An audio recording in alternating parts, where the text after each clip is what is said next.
salaamaaleykum mbokk Référence Actu ñu leen di nuyu di leen dalal jàmm seen émission 7-7 Cissokho maa ngi lay nuyu.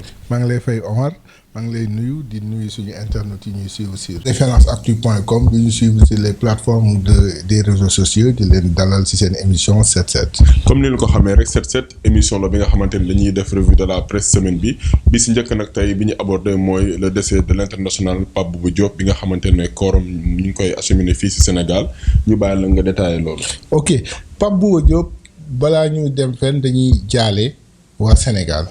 jaale waa Afrique waaye di jaale waa Tëngéej nga xam ne fii la soqee ko Pape Bouba Diop dafa dugg dans l'histoire du Sénégal mais aussi dans l'histoire de l'Afrique lii Diomaye Camara doon wax ci hommage am nee na dafa bokk ci patrimoine africain yi loolu la foofu la Pape Bouba Diop tolloon ndax bu ñu fàttalikoo en 2002 Sénégal ci la soog a qualifié en Coupe d'Afrique en Coupe du Monde Coupe d'Afrique Coupe du Monde mu dem war a def match d'ouverture bi ak France mu nekk match bu symbolique match boo xamante ne ñun la Sénégal pays boo xam ne dañ ko mës a coloniser ak France pays bi ko coloniser ñu tase en match d'ouverture de la Coupe du Monde 2002 France bu ñu fàtte France nekkoon championne du monde chez lui en 98 gagné Brésil 3-0 effectivement mu war a tasanteeg ñun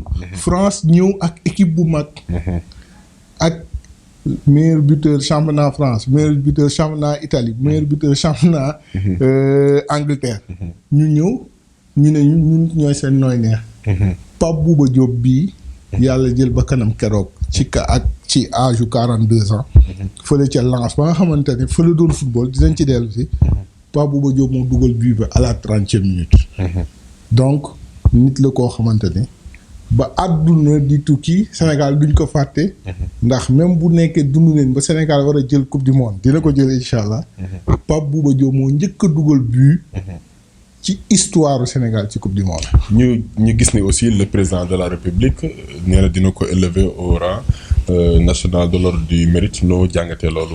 loolu c'est la norme des choses. loolu moo war a am parce que président Abdou Diouf waxoon na fi ku def lu rëy am lu rëy. te Pape Bouba def na lu rëy Pape Bouba Sénégal gis nga 2002. ñu bari kenn formé wuñ leen fi. mais Pape Bouba Diop Sénégal lañ ko formé. mu jaar fii à Rufisque. def fii kiiwam les premiers pas dem Jaraaf de Dakar ci la tukki en Suisse. donc produit sénégalais la. mu dem ba def li mu def. en Angleterre mu imposé fa. ba carrière am jeex ba yàlla jël ba xanam. kon bu ko président de la République waree sargal. fu mu ko teg fu yoon la te it. lu ñu defal pour màggal suñuy héros rek. tuutiwul. ñu indi ci beneen sujet ñu génn sport jël politique. gis nañ depuis la nomination de monsieur Idrissa Seck. économie sociale et environnementale jaxasoo am na ci parti Rewmi. noo jàngatee loolu. l'évolution de la politique. Politique dafa am lu mu ndam lu mu kiiwee politique benn. dañuy wax ni du biir day xëy wasit. waaw beneen bi politique vie de turbulence loolu buñ ko fàtte. Idrissa Seck ba muy bu ñu fàttali ko ba muy génn en 2013 génn ci Benno Bokk Yaakaar il avait perdu 2 ministres tey muy duggaat di ànd ak Macky Sall il risque de perdre 1 député. moom nee na dérangé wu ko mais dans la vie des partis yooyu day am xam nga politique milieu bu dynamique la day am ay évolution les choses bougent. mais est-ce que tey Idi comportement bi mu mel ni la fin justifie les moyens bu muy adopté est-ce que xaaroon nañu ko si Idi. est-ce que tey c'était le ki waroon mën a gën a jàkkaarloo Macky Sall pour les prochaines séances politiques tey jii nii loolu xaw la jaaxal turbulence boobu am. est-ce que c'est la fin qui justifie pour man Idrissa Seck ñoom il faut être d'accord keroog maa ngi dégg Mout Bane di wax ni ils sont pas ce sont pas des voilà ce sont pas des saints c'est vrai ce sont pas des saints du ay saints mais am mooy ñoom seen sëriñ xam nga mooy kan. seen sëriñ moo théorisé la fin justifie les moyens. donc ñoom mais beneen bi nit kàddoom la am te arab nee na nit bu waxee. nekkatul góor ba muy jëfe lu mu wax. moom ñoom nee nañ moom wax président Macky Sall intérêt Sénégal moo ne nañ leen bàyyi ñu xool. am na ñu ne léegi ñu xeexoo ndax ay bukki duñu bokk seel nañ toog di seetaan mais li am ba am mooy sénégalais yi xaaruñu woon Idriss Seck ci lii. loolu mooy déception bi. est-ce que Macky Sall du bett chaque fois ñoñam parce que ñu ngi dégg récemment rek fële ca Linguère. tey jii nii Aly Ngouille Ndiaye lu ñu la defal Macky Sall. ñu ngi wax peut-être rapprochement Macky Sall ak le numéro wala le dauphin de Aly Ngouille Ndiaye foofu muy Habib Sy est-ce que tey choix Macky Sall yi moom est-ce que bu yàggee du ko sonal moom du retourner contre lui. bon du retourner contre lui je sais pas mais en tout cas cas bi nga wax nii muy cas boo xam ne xaw nañ ci xam tuuti Aly Ngouille Ndiaye l'ancien ministre de l'intérieur ak Habib Sy ils se sont donné benn xeex bu kenn mënul comprendre. boobu Habib Sy moo nekkoon au pouvoir. Habib Sy Aly Ngouille ñëw nekk au pouvoir il a damé le pion à Habib Sy gagné ko Linguère. Habib Sy à cette période là pour mu gagner Linguère du yomb. je dis pas mënu ko gagner parce que comme ni Abdoulaye Wade doon wax en politique faut jamais dire jamais. mais Aly Ngouille Ndiaye instant yi am na fa doole il est l'actuel maire. maintenant nee nañ bokk na si lu mu def dafa def lu ñuy wax crime de lèse-majesté. mooy dafa bëggoon être roi à la place du roi. ambition yooyu lañ ko jëlee ministère. de l'intérieur. maintenant gis nañ ñu tamit ba mu fa jógee au niveau du Jolof président Macky Sall dooleel na ku mel ni Samba Ndiobène Ka. ndax bu ko joxee ministère bi gorom ba yoroon di Mansour Faye. donc c'est dooleel na ko.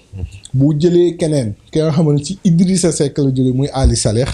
dëkk Linguère def ko ministre xam nga dooleel na ko. léegi bu tegee ñaar yooyu ñu ne dafa bëgg jël Habib Sy pour achever Aly Ngouille Ndiaye. peut-être day nekk dans sa logique peut-être aussi. ñun ñooy dem vite en besogne. peut-être que moom Macky Sall am na lu ñu waxtaanee. ñu ngi koy xaar am na yeneen nomination ñu mun nañ rafet njort. comme mun nañ tamit ñaaw njort parce que politique. rien n'est hasard en politique. ñu wax ci beneen actualité bi nga xamante ne fës na ci semaine bi muy delluwaat feebar Covid-19 bi. newoon nañ atteindre nañ pic bi au Sénégal. newoon nañ feebar bi wàññeeku na fii ba cas yi ñu bëri génn nañ ci hôpitaux yi mais fan yi dañoo gis les cas commence même bu dee nànk-nànkal di ñëwaat mu commencé inquiéter ñenn ñi est-ce que tey ragaluñu beneen vague Covid ñëwaat fii Sénégal.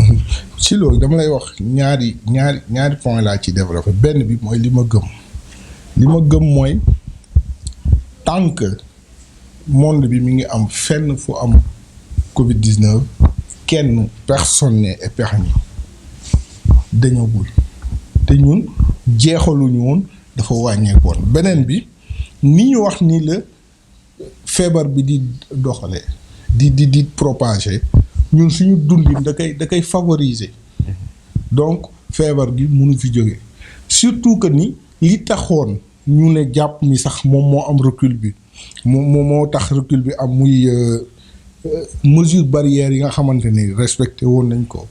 di takk masque nit ñi bàyyi yenn saafonte yenn léegi li ñu bàyyi woon yëpp ñëwaat.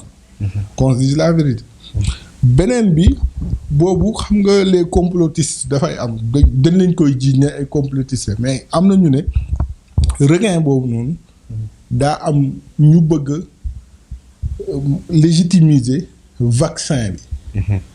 am na ñu wax loolu ne dañu bëgg légitimiser vaccin bi de telle sorte que ni bu cas yi bëriwaatee dinañ wax vaccin am na.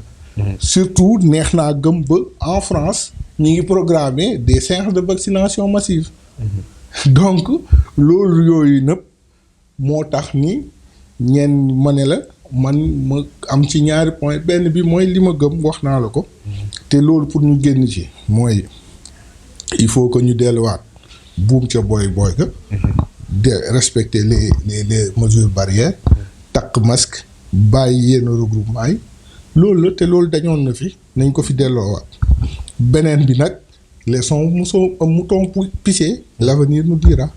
bi mujj nag bi ñu war a développer mooy fi nga xamante ne mooy assemblée nationale nag ñu ngi ci semaine bi nga xamante ne ñu ngi voté budget bi nga xamante ne 2020-2021 ministre war a fa jaar pour justifier seen budget ñu gis nañ fa ay kuréel yi fay am mel ni séance plénière yi ñu ngi doon xaar gars yi wax ci ay débat yu am solo jéem a xool nan la ñu mën a def ba gën a sokkal suñu koom-koom mais ay xuloo ay divergence lañ fay gis yi fi gën a manifesté wu muy diggante parti au pouvoir ak ñenn ci ñooñu waa PDS boo gisee loolu en tant que taskatu xibaar looy jàngatee loolu. xam nga en tant que citoyen il faut que ñuy positionné wu en tant que citoyen c'est normal plénière yi ñu voté budget national. ñu xam parce que bu ñu demee ci ndorteel la députés yi ils sont censés être les représentants du peuple. Ils sont censés être mais est-ce que moom lañ ça yooyu ay débat la yoo xam ne après mun nañ ci waxtaanaat mais li ñu seetlu mooy par exemple démb am na benn ministre damay tudd Alioune Sarr dafa indi ay militants am ci vote de budget. mais loolu pourquoi vote de budget lu normal la ci république bu normal. mooy dund nañu at. ñu ngi jiim ci at bu bees dañuy ñëw xool du xaalis bu ñuy jox ministère bu nekk mais dañuy ñëw. say ñëw ne du justifier dañuy ñëw programme at bii di ñëw. nan lañ ko nar a doxee. xaalis bi fu mu war a jóge fu ñu ko war a dugal ak nangam sangam. maintenant buñ demee ba assemblée dégg fa wax ju ñaaw moo gën a yomb dégg fa wax ju jëmal askan kanam day doy waar. keroog gis nañ député Serigne Mansour Djamil mu def benn sermon ni moom mosul dégg autant de ñaawteef ci làmmiñu nit que assemblée. donc il faut que ñu xoolaat seen bopp. xam nga tout le temps sénégalais dañu war a xoolaat seen bopp. mais ñoom it war nañ xoolaat seen bopp. surtout que ñoom ñooy politique ñooy gën a influence ñoo war a joxe le ton du changement. xam nga booy ñoom ñooy joxe le ton ñoom ci askan wi lañ jóge c'est-à-dire li ñu nàmp ci askan bi la ñuy gàll ji foofu. mais au fait nit boo demee ba am yenn ambition yi. day am looy bañal sa bopp looy jombale sa bopp. parce que di woowee sa bopp kilifa. fu ñuy saagante ndey yaa fay jiitu. am na lu ko gën. ñu ngi lay jaajëfal di jaajëfal mbokk internet yi li leen indiloon seen émission Set Set ñu ngi leen dox dig daje beneen semaine ak ci yeneen xibaar jërë ngeen jëf.